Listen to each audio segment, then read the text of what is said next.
Jeremy, you and I have been some of the people all along that have said individual social distancing is a good thing. That's something that we Right. should be doing in our lives every winter, actually, every time there's an outbreak of anything. The flu, colds, whatever is going around, in this case, COVID-19, every time we should be doing individual social distancing. I'm sure that's helping things now.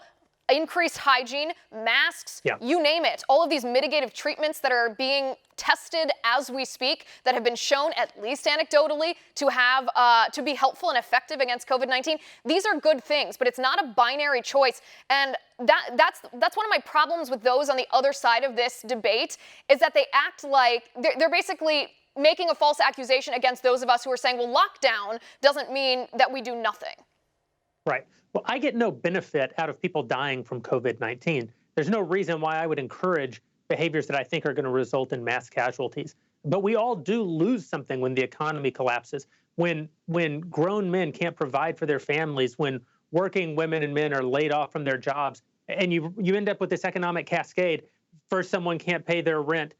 The government says, fine, don't pay your rent. Then the person who owns the property says, well, I can't pay the mortgage. Then the government says, don't pay your mortgage. Where does that cascade end? At some point, someone has to actually pay all of these bills. If this goes on much longer, there won't be enough money in the world to pay the bills that we're racking up artificially by not letting people work.